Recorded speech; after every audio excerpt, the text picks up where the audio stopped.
எல்லோருக்கும் வணக்கம். எல்லோரும் எப்படி இருக்கீங்க? நாங்கள் ரொம்ப நல்லா இருக்கிறோம். இன்றைக்கி ஒரு இன்ட்ரெஸ்டிங்கான vlog தான் பார்க்க போகிறோம். வாங்க வீடியோக்குள்ளே போகலாம். காலையில் எப்பயும் போல் பால்காரங்க எழுப்பி விட்டாங்க.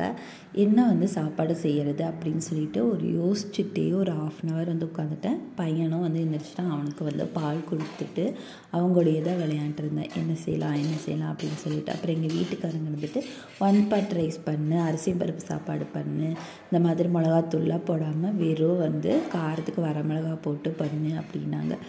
இதுவும் நல்ல ஐடியாவே இருக்கே அப்படின்னு சொல்லிட்டு அரிசி பருப்பு சாப்பாடு தான் செஞ்சுருந்தேன். பசங்க 2 பேருமே அவங்களும் குக் பண்ணுறேன் அப்படின்னு சொல்லிட்டு விளையாண்டுருந்தாங்க. இந்த தடவை அரிசி பருப்பு சாப்பாட்டுக்கு எந்த ஒரு காரத்துக்கு மிளகாத்தூள் மல்லித்தூள் எதுவுமே போடலை. ஆனால் தேங்காய் மட்டும் பீஸாக கட் பண்ணி போட்டிருந்தேன்.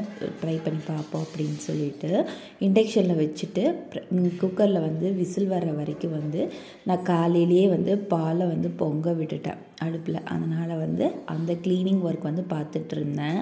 ஃபுல்லாக கவுண்டர் டாப் ஃபுல்லாமே க்ளீன் பண்ணிவிட்டு அதுக்கப்புறம் கொஞ்சம் பாத்திரம் இருந்துச்சு, அதையும் கழுவிட்டு இருந்தேன். குக்கர் விசலும் வந்துருச்சு, ப்ரெஷர் அடங்கட்டும் அப்படின்னு சொல்லிட்டு அதுக்குள்ளே பாத்திரம் விளக்கி வச்சிருவோன்ட்டு விளக்கிட்டு இருந்தேன். பசங்க 2 பேருமே விளையாண்டுருந்தாங்க. அதுக்கப்புறம் பக்கத்து வீட்டுக்கு போகிறது வர்றது அந்த மாதிரி விளையாண்டுருந்தாங்க. ப்ரெஷர் அடங்கினதும் மகிழியாவுக்கு போட்டு கொடுத்துட்டு அவள் சாப்பிட்டு இருந்தான். ஏன்னா ரொம்ப டைம் ஆயிடுச்சு, அதனால் பசிக்குதுன்னா போட்டு கொடுத்துட்டா.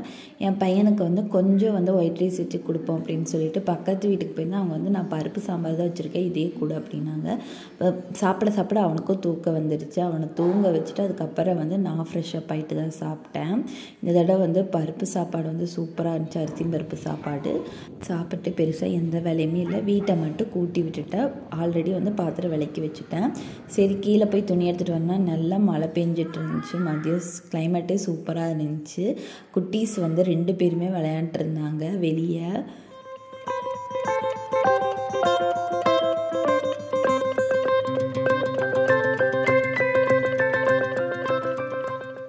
மதியம் நாங்கள் கரெக்டாக ஒரு 1 மணி 1:30க்கு சாப்பிட்டோம். எங்கள் வீட்டுக்காரங்க மதியம் சாப்பிட்றதுக்கு வர்றதுக்கே டீ டைம் ஆயிடுச்சு. 4 மணிக்கு தான் வந்தார். சாப்பிட்டு சரி டீ டைம் ஆயிடுச்சு, டீ குடிச்சிட்டே போயிடுறேன் அப்படின்னாரு. அதனால் நான் டீ வச்சுட்டு இருந்தேன். கரண்டி டம்ளரு எங்கே போச்சுன்னே தெரியல. அங்கங்கே தேடி எடுத்து காஃபி வச்சுக்கிட்டு இருந்தேன். ஏன்னா 2 பேருமே விளையாண்டுருந்தாங்க. எங்கள் வீட்டுக்காரன் கிளம்புறக்கே கிட்டத்தட்ட 5:30 மணிக்கு பக்கம் ஆயிடுச்சு. அப்புறம் 6 மணிக்கு தீபம்லாம் போட்டுட்டு கிச்சனுக்குள்ளே வந்தேன். பார்த்தேன் சரி பூரி தானே செய்கிறோம், மெதுவாக செய்வோம் அப்படின்னு சொல்லிட்டு பக்கத்து வீட்டுக்கெல்லாம் போய் பேசிவிட்டு அவங்க வீட்டில் என்ன அப்படின்னு எல்லாம் கேட்டுட்டு திடீர்னு ஃபோனு இந்த மாதிரி வீட்டுக்கு வரேன் அப்படின்னு சொல்லிட்டு எங்கள் அண்ணி சொல்லியிருந்தாங்க. அதனால் சரி 7 மணிக்கு மேலே சொல்லியிருந்தாங்க. அதுக்கப்புறம் தான் நானே குக் பண்ணுறதுக்கு ஸ்டார்ட் பண்ணேன். உருளைக்கிழங்கெல்லாம் போட்டு வச்சுட்டு மாவு பிசைஞ்சு வச்சுட்டேன். பையன் நைன்னு அழுதுகிட்டே இருந்தான். அப்போ தான் தூங்கியும் எந்திரிச்சிருந்தான். அதனால் பால் கொடுத்துட்டு 2 பேரும் விளையாடுங்கன்னு சொல்லிட்டு இந்த வடைச்சட்டி கரண்டி எல்லாமே அவங்கக்கிட்ட தான் கொடுத்துருந்தேன். 2 பேருமே விளையாண்டுருந்தாங்க. உருளைக்கிழங்கு விசில் வந்துடுச்சு, ப்ரெஷர் அடங்கட்டும். அதுக்குள்ளே உருளைக்கிழங்கு குருமாவுக்கு தேவையான வெங்காயம் பச்சை மிளகாய் எல்லாமே அரிஞ்சு வச்சுட்டேன். அதுக்கப்புறம் உருளைக்கிழங்கு நிறைய போட்டிருந்தேன். ஒரு ஆள் ஒழிக்கிறதுனா லேட் ஆகும் அப்படின்னு சொல்லிட்டு மகிழியாவை கூப்பிட்டு அவள் இந்த மாதிரி உருளைக்கிழங்கு ஒழிக்கிறதுக்குனா வருவாள். அதனால் 2 பேருமே சேர்ந்து ஒழிச்சிக்கிட்டு இருந்தோம்.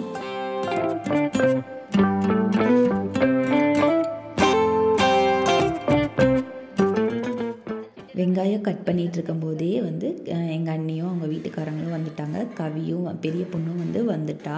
வந்ததும் அவங்களுக்கு தண்ணி கொடுத்துட்டு காஃபி வச்சு கொடுத்தேன். கரெக்டாக காஃபி வைக்கும்போது எங்கள் வீட்டுக்காரர் வந்துட்டார். அதுக்கப்புறம் அவரும் ஃப்ரெஷ்ஷப் ஆகிட்டு அவருக்கு காஃபி கொடுத்து அப்படியே கொஞ்சம் ஒரு டம்ளர் மீதம் இருந்துச்சு. அதையே குடிச்சிக்கிட்டே தான் வேலை பார்த்துட்டு இருந்தேன். எங்ககிட்ட ஒரு 10 பேருக்கு செய்ய மாதிரி எல்லாம் பாத்திரம் பெருசாக எடுத்துகிட்டு வரல. 2 பேர் தானே அப்படின்னு சொல்லிட்டு அதுக்கு அளவாக தான் எங்கள் வீட்டிலேருந்து பாத்திரம் எடுத்துகிட்டு வந்திருந்தேன். அதனால் பத்தாது, வடைச்சட்டி எல்லாத்துக்கும் வைக்கிறதுக்கு பத்தாது அப்படின்னு சொல்லிட்டு குக்கரில் தான் தாளித்து விட்டுருந்தேன். இந்த தடவை நான் காரத்துக்கு பச்சை மிளகாய் எதுவுமே போடல. ஒரு ஷார்ட்ஸில் சொல்லியிருப்பேன் கிழங்கு டிஃப்ரெண்ட்டாக வைக்கிறது. அதில் நான் புதினா லீவ்ஸ் வந்து சேர்த்துருப்பேன். ஃப்ளேவர் வந்து டிஃப்ரெண்ட்டாக டேஸ்ட்டாக இருக்கும் அப்படின்ட்டு சேர்த்துருந்தேன். அதுவும் நல்லாயிருக்கும். இந்த தடவை எனக்கு புதினா கிடைக்கல. மழை வர்றதுனால வந்து புதினா வந்து ஒரு கட்டு வந்து சின்ன கட்டே 50 ரூபா. அதனால வந்து புதினா சேர்த்தாமல் வீடியும் உருளைக்கிழங்கு போட்டு தான் பண்ணிங்க. கேரட் பீன்ஸும் வீட்டில் இல்லை. அதனால் குருமாலாம் வச்சு முடிச்சுட்டு அதுக்கப்புறம் வந்து இதுக்கு பூரிக்கு வந்து மாவுக்கு வந்து உருட்டிக்கிட்டு இருந்தேன். 2 பேரும் சேர்ந்து உருட்டிகிட்டு இருந்தோம். பையன் வந்து அந்த அரிசி மூட்டைக்கிட்ட விளையாண்டுட்டு இருந்தான். அரிசி எல்லாத்தையுமே வந்து இறச்சிக்கிட்டு இருப்பான். அவங்க அப்பா பார்த்தா கொஞ்சம் பயம். அதனால் அவங்க அப்பா வந்ததும் இந்த பக்கம் வந்துட்டான். அதனால் மகிழியாவும் பையனும் விளையாண்டுட்டு இருந்தாங்க. நாங்கள் 2 பேர் வந்து உருண்டை பிடிச்சிட்டு இருந்தோம். எங்கள் வீட்டுக்காரர் வந்து அழுத்தி தரேன்னு சொன்னார். எனக்கு வந்து இந்த அழுத்துற மிஷின்னா வந்து டக்கு டக்குன்னு அழுத்திடுவேன். இந்த சப்பாத்தி உருட்டுறதுலாம்னா என்னால் சத்தியமாக முடியாது.